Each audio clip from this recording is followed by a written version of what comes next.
या क्षणाची मोठी बातमी, मंत्री माणिकराव कोकाटे यांच्या विरोधात अटक वॉरंट जारी करण्यात आले। अतिशय महत्त्वाची अशी बातमी, क्रीडा मंत्री माणिकराव कोकाटे यांच्या विरोधात अटक वॉरंट जारी करण्यात आले आहे। नाशिक मधलं हे सगळं प्रकरण आणि त्यानंतर माणिकराव कोकाटे यांच्या नाशिक जिल्हा सत्र न्यायालय काहीच दिलासा दिला नाही, त्यांची शिक्षा कायम ठेवली।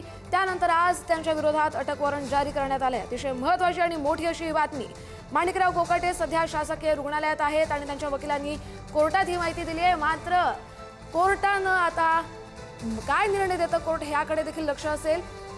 किरण ताजने आपले प्रतिनिधी आपल्याला या संदर्भातील अधिकचे अपडेट देतील। किरण, मंत्री माणिकराव कोकाटे यांच्या विरोधात आज अखेर अटक वॉरंट जारी झालंय। कस्तुरी, माणिकराव कोकाटे यांच्या अडचणीमध्ये वाढ झालेली आहे। माणिकराव कोकाटे यांना अटक वॉरंट नाशिकच्या प्रथम वर्ग न्यायदंडाधिकारी यांनी दिलेलं आहे। आजच्या दिवशी त्यांच्या वकिलाच्या माध्यमातून युक्तिवाद करण्यात आला।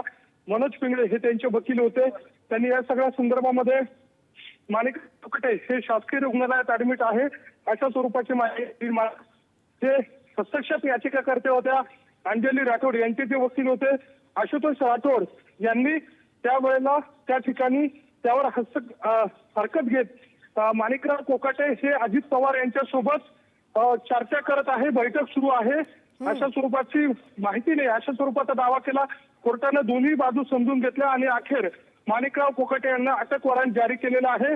त्यामुळे माणिकराव कोकाटे यांच्या अडचणीमध्ये त्या निमित्तानं वाढ होणार आहे। कस्तुरी, नक्कीच तुम्हाला थोडं थांबवते। अमोल मिटकरी आपल्याबरोबर जोडले गेलेले आहेत। अमोल मिटकरीची पुढारी न्यूज मध्ये आपलं स्वागत आहे। आताची मोठी बातमी समोर आली आहे, मंत्री माणिकराव कोकाटे यांच्या विरोधात आता अटक वॉरंट जारी झाले आहे। आता अटक वॉरंट जारी झाल्याची बातमी तुमच्या माध्यमातूनच मी ऐकतोय, पण मी अपडेट घेतले होते 10 मिनिटांपूर्वी, तोपर्यंत हा निकाल आला नव्हता। आता असा जर निकाल आला असेल तर अर्थातच उच्च न्यायालयात त्यांना जर तो अटक वॉरंट रद्द करण्यात यश मिळालं तरच तो अटक वॉरंट रद्द होऊ शकेल, म्हणजे ती कायद्याची प्रोसेस आहे आणि त्याच्याकरता त्यांनी हे पण सुरू केलेले आहेत प्रयत्न।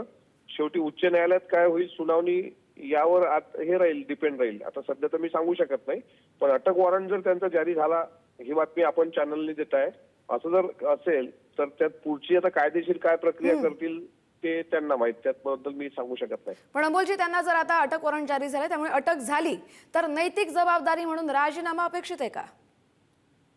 तो अर्थातच पक्ष पातळीवरचा निर्णय आहे। आता काही मिनिटांपूर्वी अजितदादांची मुख्यमंत्र्यांसोबत वर्षा बंगल्यावर बैठक झाली। आता त्या बैठकीमध्ये या विषयावर चर्चा झाली की नाही ते मला माहित नाही, कारण मी नांदेड जिल्ह्यातील धर्माबादला सध्या प्रचाराच्या निमित्तानं आलेलो आहे।